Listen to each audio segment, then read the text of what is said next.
지금까지는 제가 착상혈과 생리혈의 차이에 대해 설명드렸는데, 임신 극초기의 중요한 부분이 유산혈과의 구분이 또 중요합니다. 임신 극초기의 출혈은 화학적 유산으로 넘어가 버릴 수도 있어요. 근데 이때 잘 지켜주면 또 출산까지도 무사히 갈 수가 있기 때문에 임신 3, 4주 정도의 출혈은 유산 증상인지 아닌지 같이 감별하는 게 중요합니다. 착상혈이 비치고 하루 혹은 이틀, 3일, 하루에서 3일 정도 이내에 끝나줘야 되는데, 그러지 않고 멈췄다가도 지속되거나 아니면 계속 지속되거나, 그리고 소량 출혈이거나 혹은 좀 양이 많아지거나, 이런 부분도 다 유산으로 이어질 수가 있습니다. 유산 징후의 경우에는 시험관을 진행하시는 분들이 이제 쓰는 약물 중에서 아스피린, 크록산, 이런 부분들은 혈전 문제가 있는 분들한테 사용을 많이 하고 있습니다. 아스피린을 투여받거나 크록산 주사를 맞는 분들 같은 경우에는 혈전 문제 때문에 착상이 안 되거나 유산이 일어날 수 있으니까 투여를 받는 것인데요. 유산 출혈이 진행되고 있는 동안에는 이 약물 때문에 유산 출혈이 멈추지가 않습니다. 그때는 바로 담당하고 의논하셔서 아스피린이나 크록산을 일부를 중단해야 될지 여부를 결정하시는 것이 좋습니다. 결정할 때는 아스피린이나 크록산으로 인해 가지고 출혈이 멈추지 않는 것이 유산으로 더 위험성이 큰지,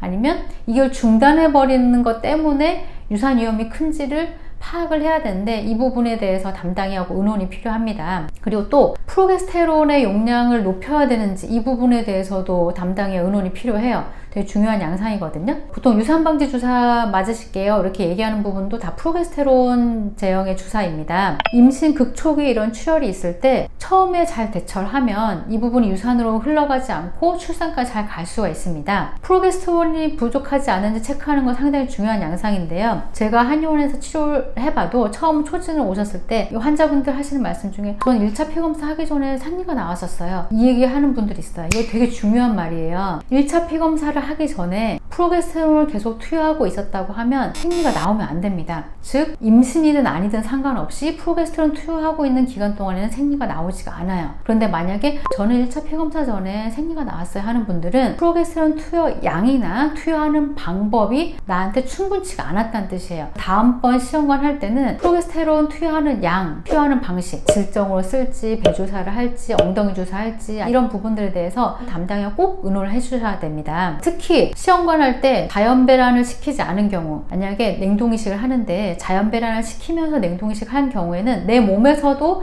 황체에서 프로게스테론이 분비되기 때문에 프로게스테론이 아주 많이 부족할 가능성은 적어요. 외부에서 또 질정이나 배주사를 같이 쓰죠. 그런데 그게 아니라 자연배란을 시키지 않은 경우, 즉 채취를 했어요. 그러니까 신선이식을 하는 경우에는 채취를 하기 때문에 난포가 자연적인 배란을 할 때는 난자가 밖으로 배출되면서 이 난포가 쪼글쪼글쪼글해져요. 황체가 되고 그 황체에서 프로게스테론 분비가 자연스럽게 됩니다. 그게 아니라 주사기를 찔러서 난자를 뺀 경우, 채취를 한 경우에는 황체 형성이 되지가 않아요. 황체 형성이 되지 않으면 프로게스테론 분비가 내 몸에서 일어나지 않기 때문에 외부에서 공급되는 프로게스테론 양이 좀 높아져야 됩니다. 그리고 또 하나, 냉동이식을 하는데도 프로기노바를 쓰는 경우에는 배란을 시키지 않고 인공주기로 냉동이식을 한 경우에요. 이런 경우에도 황체 형성이 되지 않습니다. 그래서 내 몸에서 프로게스테론 분비하는 양이 적기 때문에 외부에서 투여되는 프로게스테론 양 자체가 충분해야 돼요. 그래서 이식하기 전에 계속 체열해서 호르몬 검사하면서 프로게스테론 농도가 충분한지, 이 부분이 부족하다고 하면은 주사 방법이나 주사 양, 이런 부분들에 대해서 더 증가할 부분을 담당하고 의논하시기를 권장드리겠습니다.